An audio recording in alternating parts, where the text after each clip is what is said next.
So Steve Smith is with us from Gulf Citrus Growers Association. Can you tell me a little bit about how you got your start in the citrus industry? Well, it goes back a ways. Yeah, right. Well, fresh out of University of Florida back in the late 80s and just looking for a job and wasn't really considering citrus specifically, but the industry was booming at the time. And so there was a lot of opportunity. And so I came down to LaBelle, Florida and interviewed with Bob Paul. Really? Mr. Paul, yeah. Met him at the old Florinella's restaurant there. There's some And, stories. yeah, they're good stories. I was first young and ambitious, and he told me to meet him there at 7, and so I thought, well, I'll get there, at 10 till 7. I'll really impress him. No, he had already eaten breakfast and was ready to leave when I got there at 10 till 7. I didn't even get breakfast, but Oh no. yeah. That's a little scary. So then what happened? Well, they ended up hiring me, and worked for Bob Paul and Brian Paul for a number of years, and Alico, and spent most of my career in production citrus, and then kind of switched sides of the table, so to speak, with Gulf Citrus Growers Association 3 years ago now. So enjoying it. It's a completely different role than production Oh, absolutely. agriculture, trying to help growers any way we can, through the association. Right. But having all that experience and production background helps me kind of relate to what they're dealing with. But now, when you started with Bob Paul, was that when they were just starting all the groves and everything down in the LaBelle area, or had they already been doing that? Yeah, they had the big grove planted there on 29. Okay. And but they were expanding at the time, and they had a big project they were considering doing, which is why they hired me, because they were going to ramp up for a project, and that was when the first canker deal hit. Oh, wow. And so that kind of slowed down, but then they did do some other projects, and I stayed involved in that. But yeah, they were in expansion mode, which was common with a lot of the growers at the time. Well, at that point, we'd had the 81, 83, 85, and 89 freezes. Right. So everybody was moving south, or had to, because Right. everything was dead up in Polk County. And the Pauls were some of the pioneers coming south. I mean, they were some of the first ones, Jack Berry and Bob Paul and that group, putting in bedded orange groves because of the freezes in Polk and Lake County and all that. Right. Being able to kind of hedge their bet, so to speak, have groves in South Florida and in Polk County both. If they did have a freeze, they could take advantage of it, hopefully. But they were the pioneers, and so others followed, right? Oh yeah. So tell us a little bit about that growth, if you remember how it came up. I mean, it started with X number of acreage maybe, and then expanded. And Yeah, I don't know the numbers, but it grew rapidly as when Bear and Collier Enterprises all started planting groves. Southern Gardens formed, from U.S. Sugar, Okay. put in a lot of citrus. King Ranch, Prudential, others were all in the area, and there were large tracts going in. Alico was expanding, and even when I moved to Alico from the Pauls, they were in expansion mode then. Alico was. Oh, wow. So how did the production practices change from what you knew versus having to move to the bedded groves in that area?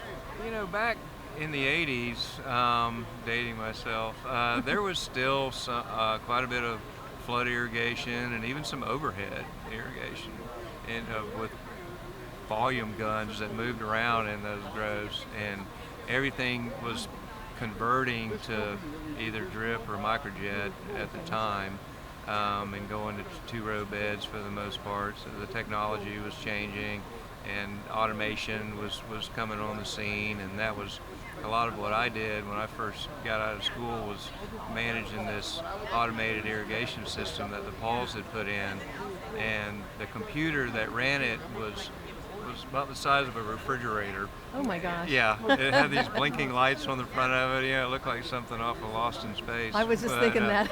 Yeah, and now you can do it on Danger, your Will you can do it on your Rogers. phone now. Yeah. You know, but it was a lot of that technology came out of Israel. I think the automation from Israel was more of a necessity. Uh, they supposedly had a lot of this automation so they could change valves and they didn't have to actually go out there Okay. and risk being shot at or whatever was going on in some of those areas. But That would give you reason to work yeah, at it. right, very motivating. But, yeah. So Florinellas, everybody talks about Florinellas. I have to say I've never been there. So Okay. tell me a few of the fun stories from the Florinella days. Yeah, the old Florinellas, there was this table in the back corner, and we used to call it the table of knowledge because a lot of the old citrus growers would meet there and eat lunch on a regular basis.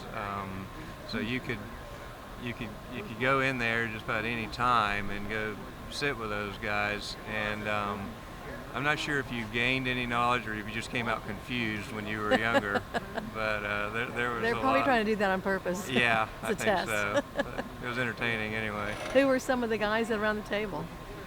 Um, let's see. I mean, Norman Todd came on the scene there for a while. Hugh English, Mr. Paul, Brian Paul. I don't even remember all of them. There's a cast of characters for Yes, sure. right, So, right. what did you learn from Paul himself? I mean, was he hard to work for? No, he was good to work for. He was a lot of fun. They were ambitious and moving forward, and I liked that. I was all in. It was a lot of hours. You put in a lot of time back then, and just kind of dedicated to it. And that was just the mentality that you had to have if you were going to be in that line of work. But Right. yeah, no, they were. You always wanted to be with somebody that was willing to put the resources into the groves and make them the best they can be. Of course, this was all before greening when you could really Right. push an orange grove and get a lot back out of it. So you made the move to Alico. What Right. prompted that? Just the opportunity, bigger company, and it was more of a career move than anything. I was perfectly happy with what I was doing, but it just kind of made sense with the size of the company and being able to potentially, move up through that organization. Bernie Lester was there. That's what I was going to ask who was there, if it was Bernie or not. Oh yeah, he hired me, him and Daniel Griffin. Which was a wonderful company to work for with that group of people. Oh, absolutely. Yeah. A lot of changes are happening at that point too, when you came in, because I don't know when they started with the land change to the Florida Gulf Coast University. Yeah, I was there during all that. I was talking to Mike Martin about it last night, and I remember, a lot of activity trying to get that awarded, I guess, because there was others competing for the university location, the site Oh, okay. I location. didn't know that. Yeah, downtown Fort Myers was one of the possibilities, and Mr. Griffin just kept kind of sweetening the pot, so to speak, until he won that bid to have the university located there on Alico's property. And there was this kind of funny story where some of the media was saying something about dirt farmers or trying to get the university, and of course they ended up going with the Griffin proposal, and the headline was "Dirt Farmers Kick Butt" at that point. Oh my gosh, what did Ben Hill say about that? Yeah, he liked it. I can actually hear him saying, "You bet your, you know what." Yeah, yeah. Oh, Those were exciting times, though. A lot of fun, and I remember when Alico Arena opened. I was there. They had like this grand opening thing, and my kids were little, and they had a tour of it and all that kind of stuff. and they had this little giveaway. And I don't even remember what it was. And of course, my kids were little and they were in line. They wanted the little giveaway. It was for the kids, and they ran out of them. And the guy was like apologizing, and he didn't know who I was. And he said, "Well, if you give me a business card, I'll send you one." You know, again, I don't even remember what it was. You had to give him your Alico business card? I did. Oh, no. And it said Alico Vice President on it. And the guy, he took the card, and he looked at it, and he kind of like looked up at the building, you know, the name on the building. Of course, and he looked it's back him. at the card, and he goes, we'll definitely send you one.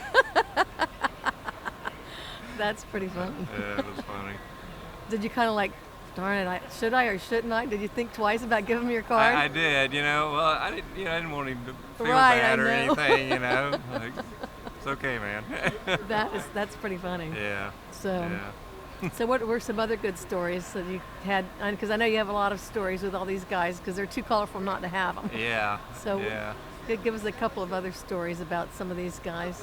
Gosh, it's hard to just pull them out. You know, you're doing a good job of making me remember some of them. But yeah, well, like you said, cast of characters. Oh, you yeah. know, so the stories are there. There's plenty of them. But We always used to say if we had a recorder underneath our kitchen table, the stories that we could pull out of there would be amazing. So I'm Yeah. sure that's how it was in Florenella's. it was, yeah. You know, and at the time you just took it as normal or something. Right. You know, now you look back on it and think about, man, it was pretty cool times. You know. It was their own form of hazing. That little Yeah, fly getting us yeah, here. it kind of was, yeah. Yeah. So who Right. were some of the people that you were working with that you were contemporaries at the time? Where, Let's start with Bob Paul, with them. well, at Bob Paul, me and Dick Crockett got to be friends. He was working there at the time, and you know, Brian Paul was kind of running things in South Florida for the Bob Paul Inc. organization. Out of Winter Haven?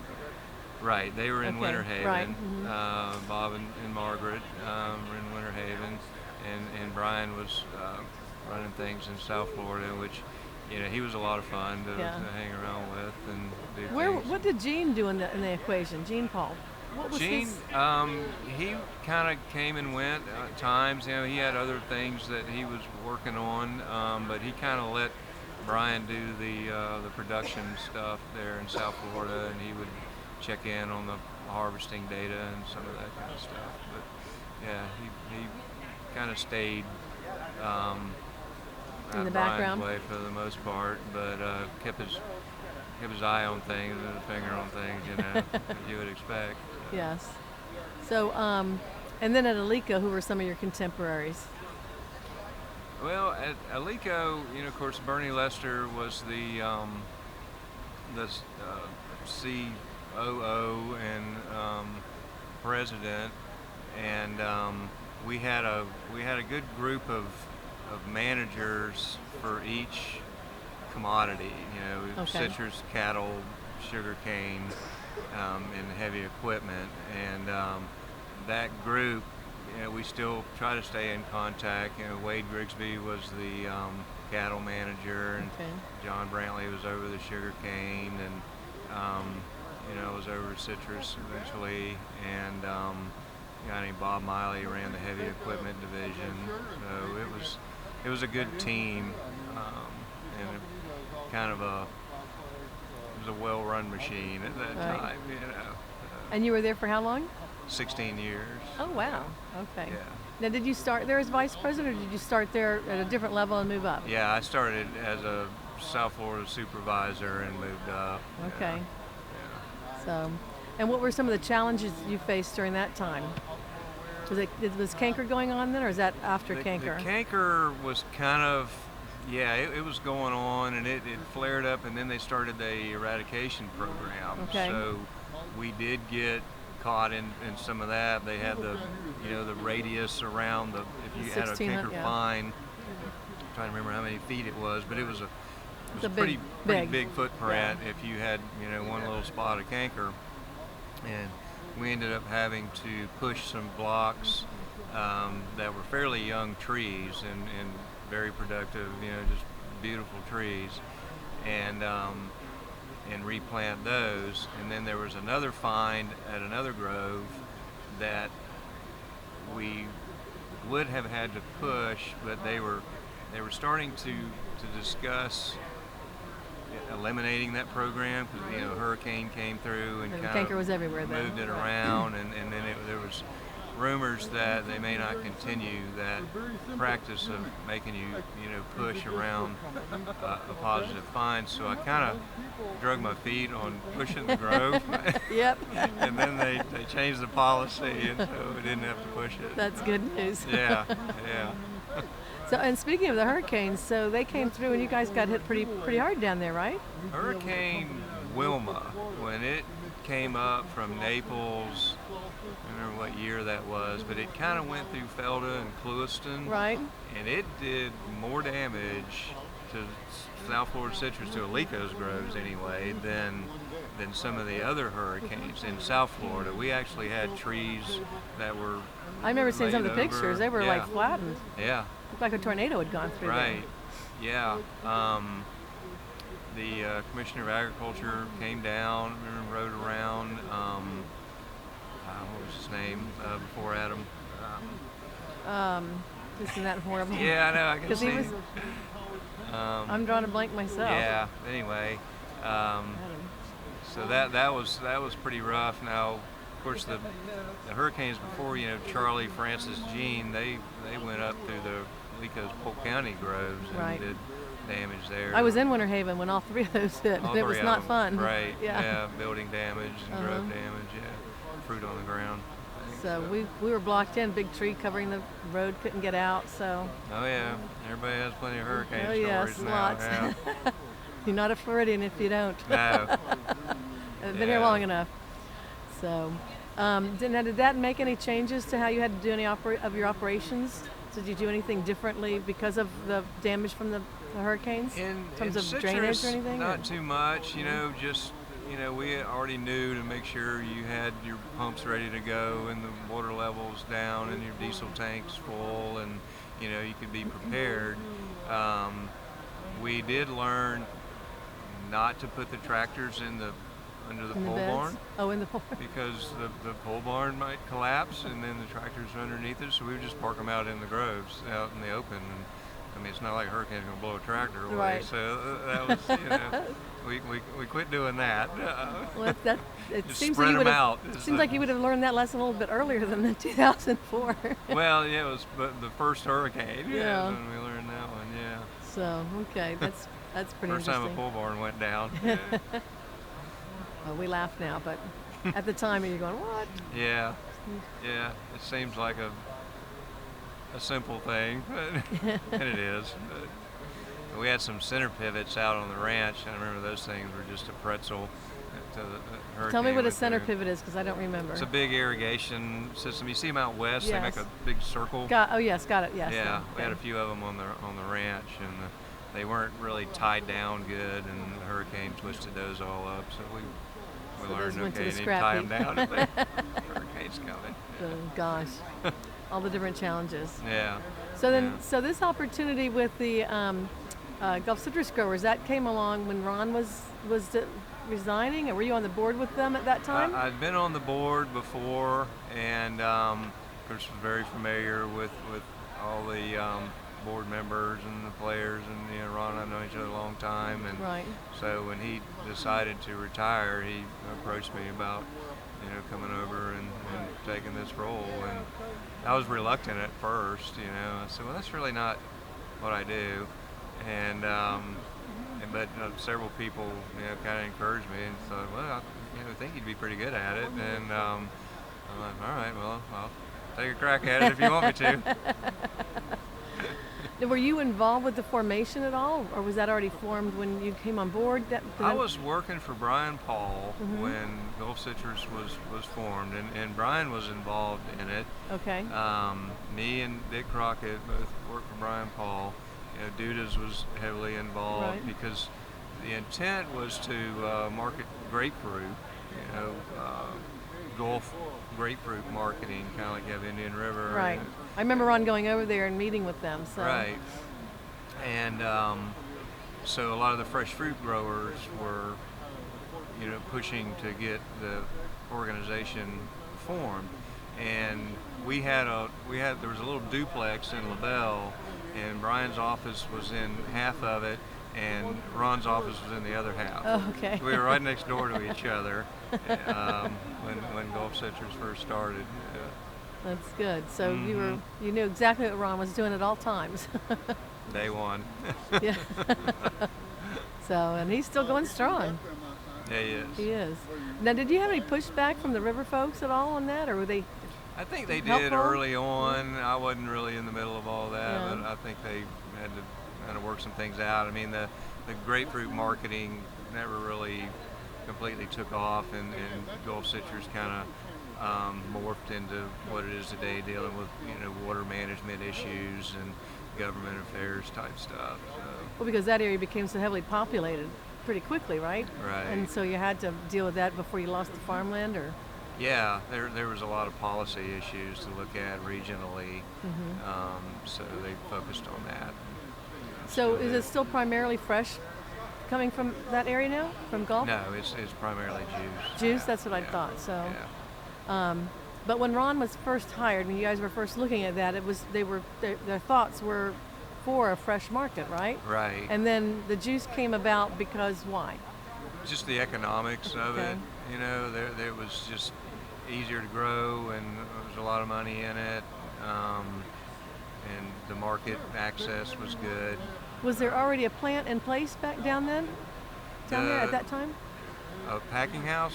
A processing plant. Where was the No. juice? Where were the fruit going to? It had to go to Bradenton or Okay.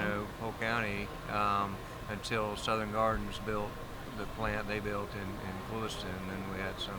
But you still had more fruit produced down there than Southern Gardens could handle. So there was still a lot of it shipped to Trop and Wow.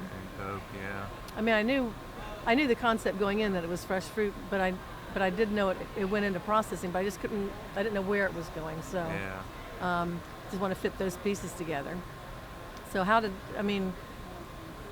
when some of the players started that up, like Southern Gardens, and do you remember how some of that came about, or did people go looking for them to build the plant or the processing plant, or what?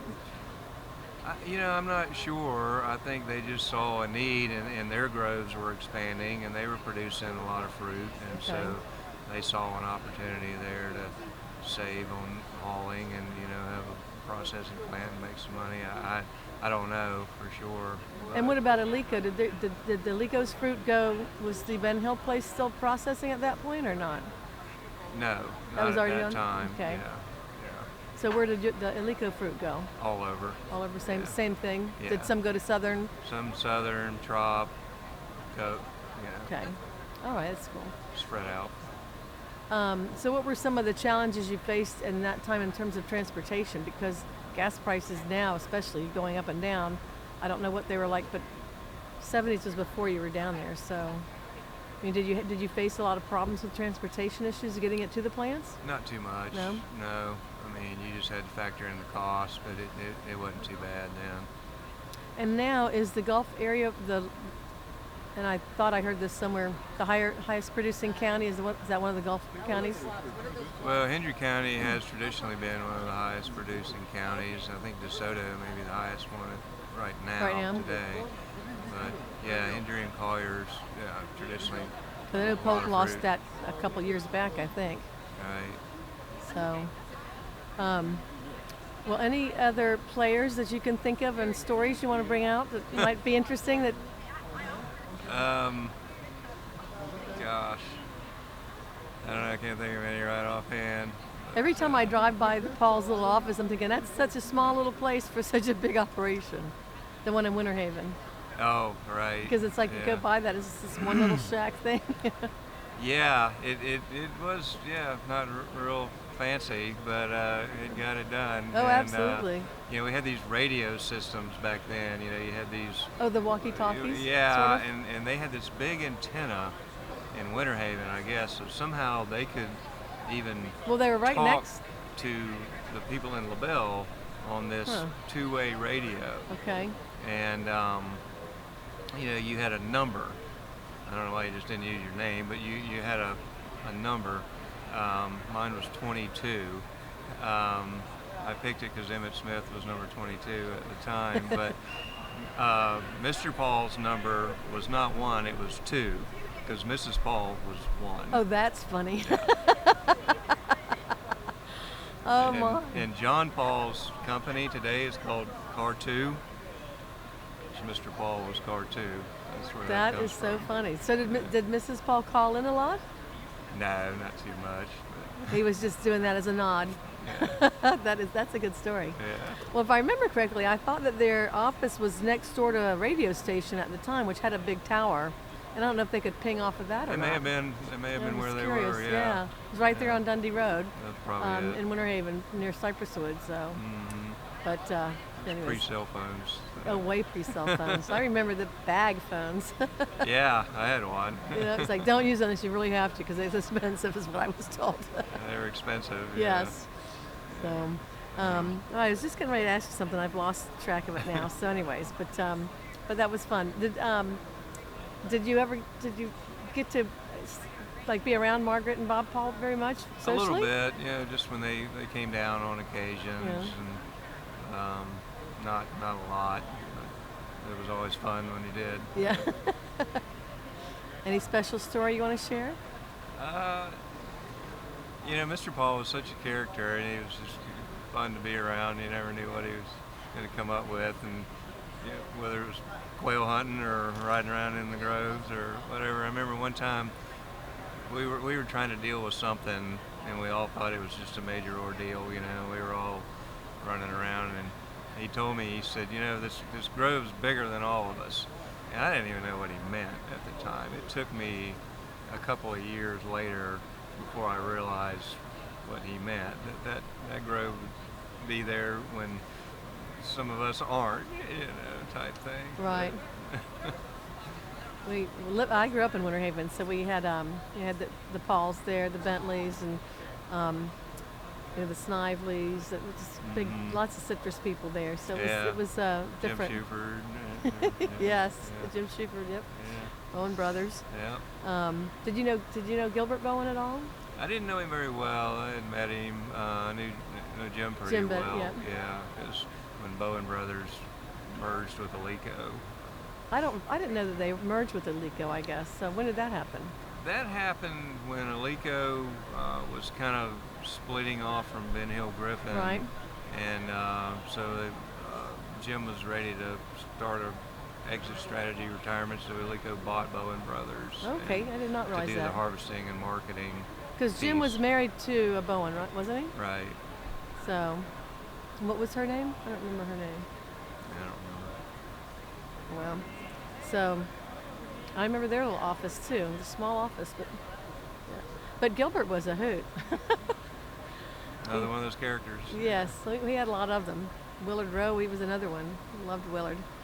So, anyways, but lots of stories I want to try to help preserve. So if you think of anything, let us know. Will do. Okay, but thanks you so much for being here and doing this for me. Yeah. Okay, Thanks. thanks. Fun.